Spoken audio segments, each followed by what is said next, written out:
12 अप्रैल 2011 की रात थी। एक लड़की अपना बैग लेकर लखनऊ स्टेशन पर एक ट्रेन जो कि उत्तर प्रदेश से दिल्ली जा रही थी उसमें चढ़ती है और उसके बाद यह ट्रेन अपनी पूरी रफ्तार से अंधेरे को चीरती हुई आगे बढ़ने लगती है। ट्रेन के एक डिब्बे में यह साधारण सी दिखने वाली बैठी थी, लेकिन यह लड़की कोई आम लड़की नहीं बल्कि एक राष्ट्रीय स्तर की खिलाड़ी थी जिसने बहुत कम उम्र में खेल के मैदान में अपनी पहचान बना ली थी। उसकी आंखों में भविष्य के सपने थे और मन में आत्मविश्वास, लेकिन उसे यह जरा भी अंदाजा नहीं था कि आज यह यात्रा उसकी पूरी जिंदगी ही बदल कर रख देगी। वो चैन की सांस ले ही रही होती है कि अचानक रात के सन्नाटे में कुछ लोग ट्रेन में चढ़ते हैं। लड़की इस बात से बेखबर थी कि आगे इसके साथ क्या होने वाला था। जैसे ही ट्रेन ने रफ्तार बढ़ाई, अचानक उन लोगों ने ट्रेन में लूटपाट शुरू कर दी। कुछ देर में वो जब लड़की के पास पहुंचते हैं तो उसका सारा सामान छीनने लगते हैं। जब लड़की ने इसका विरोध किया तो उन अपराधियों ने उसे बेरहमी से पीटा और फिर चलती ट्रेन से नीचे फेंक दिया। तेज रफ्तार ट्रेन से गिरते ही उसका शरीर पटरियों पर जा गिरा। इससे पहले कि वह संभल पाती, उसको सामने से एक दूसरी ट्रेन आते हुए दिखाई दी। उसके हालत इतने बुरे थे गिरने की वजह से कि वह उठकर भाग भी नहीं सकती थी। उसने जैसे तैसे करके अपने आप को पटरी से दूर करना चाहा, लेकिन वह इसमें सफल नहीं हो पाई और दूसरी ट्रेन जो कि सामने से आ रही थी उसके ऊपर से गुजर गई। किसी इंसान के अंदर का दर्द उसकी सहन शक्ति पर निर्भर करता है। वह क्षण किसी भी इंसान की जिंदगी का आखिरी क्षण हो सकता था। शरीर बुरी तरह घायल था, खून बह रहा था, हड्डियां टूट चुकी थी। दर्द असहनीय था, लेकिन उससे भी बड़ा संघर्ष था जिंदा रहने का। इस लड़की का नाम अरुणिमा है, जो कि एक राष्ट्रीय स्तर की वॉलीबॉल खिलाड़ी थी। घंटों तक अरुणिमा रेलवे ट्रैक पर पड़ी रही। चारों ओर अंधेरा था, ठंड थी, दर्द था और अकेलापन था।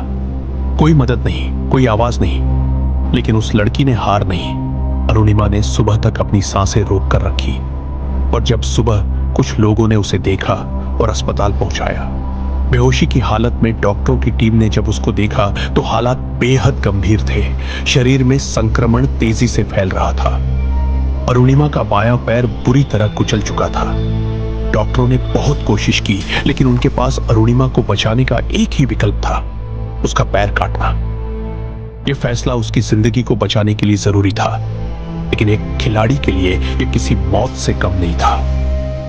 जब अरुणिमा को अगले दिन होश आया और उसे बताया गया कि उसका एक पैर अब नहीं रहा, तो कुछ पल के लिए उसकी दुनिया थम गई। वह लड़की जो मैदान में दौड़ा करती थी, कूदती थी, जीत के लिए लड़ती थी, आज बिस्तर पर पड़ी थी। सपने टूट चुके थे, खेल करियर खत्म हो चुका था। हर कोई यही कह रहा था कि अब उसकी जिंदगी बहुत मुश्किल होने वाली है, लेकिन असली लड़ाई यहीं से शुरू हुई। अस्पताल के उस कमरे में जहां ज्यादातर लोग अपनी किस्मत को कोसते हैं, अरुणिमा ने एक नया सपना देखा। टीवी पर उसने माउंट एवरेस्ट की तस्वीर देखी, दुनिया की सबसे ऊंची चोटी। उसी क्षण उसने तय कर लिया कि वह एवरेस्ट पर चढ़ेगी, एक पैर से, और वो भी उस नकली पैर के सहारे। लोगों को यह सुनकर हंसी आई।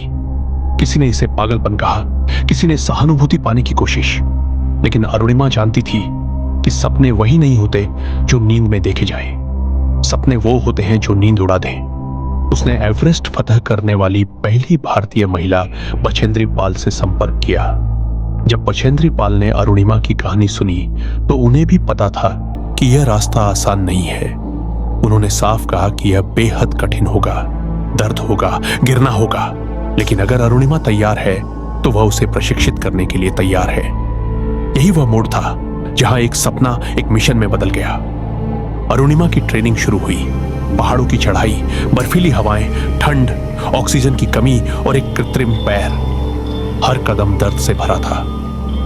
कई बार वह गिरी, कई बार उसका शरीर जवाब देने लगा, लेकिन उसका मन कभी नहीं टूटा। वह जान चुकी थी कि दर्द से भागने वाले लोग इतिहास नहीं बनाते। समाज आज भी उसे कमजोर समझता रहा। लोग कहते रहे कि एक दिव्यांग लड़की यह सब नहीं कर सकती, लेकिन अरुणिमा ने यह साबित कर दिया कि इंसान की कमजोरी उसके शरीर में नहीं, उसके सोच में होती है। जब सोच मजबूत हो तो अपंगता भी ताकत बन जाती है। मई 2013 में वह एवरेस्ट बेस कैंप पहुंची। वहां से ऊपर की चढ़ाई किसी भी स्वस्थ इंसान के लिए भी कठिन होती है। ऑक्सीजन की कमी, जानलेवा ठंड और हर पल मौत का खतरा। लेकिन अरुणिमा हर कदम पर खुद से कहती रही कि वह यहां हारने नहीं आई है। 21 मई 2013 का दिन इतिहास बन गया। सुबह 10:55 पर अरुणिमा सिन्हा ने माउंट एवरेस्ट की चोटी पर तिरंगा लहराया। उस पल उसने सिर्फ पहाड़ नहीं जीता, उसने उन सभी सोचों को हरा दिया जो कहते थे कि तुम नहीं कर सकती। उसकी आंखों से आंसू बह रहे थे, लेकिन वह आंसू दर्द के नहीं, जीत के थे। ये जीत सिर्फ अरुणिमा की नहीं थी, ये जीत हर उस इंसान की थी जो किसी न किसी तरह की कमजोरी से जूझ रहा है। एवरेस्ट के बाद भी अरुणिमा नहीं रुकी। उसने दुनिया के 7 महाद्वीपों की सबसे ऊंची चोटियों को फतह किया और 7 समिट्स पूरा करने वाली दुनिया की पहली दिव्यांग महिला बनी। आज वह सिर्फ एक पर्वतारोही नहीं, बल्कि एक प्रेरणा है। अरुणिमा सिन्हा की कहानी हमें यह सिखाती है कि हालात चाहे कितने भी मुश्किल क्यों ना हो, अगर इंसान हार मानने से इनकार कर दे तो कोई भी मंजिल असंभव नहीं होती। जिंदगी हमें गिरा सकती है, तोड़ सकती है, लेकिन उठना हमारे हाथ में होता है। वह लड़की जिसे एक रात ट्रेन से फेंक दिया गया था, आज पूरी दुनिया के लिए हिम्मत की मिसाल बन चुकी है। उसकी कहानी यह बताती है कि असली अपंगता शरीर की नहीं, सोच की होती है।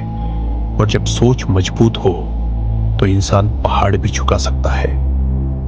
अरुणिमा सिन्हा सिर्फ एक नाम नहीं है, वह संघर्ष है, वह विश्वास है, वह इस बात का सबूत है कि अगर इंसान ठान ले तो टूटकर भी इतिहास बना सकता है।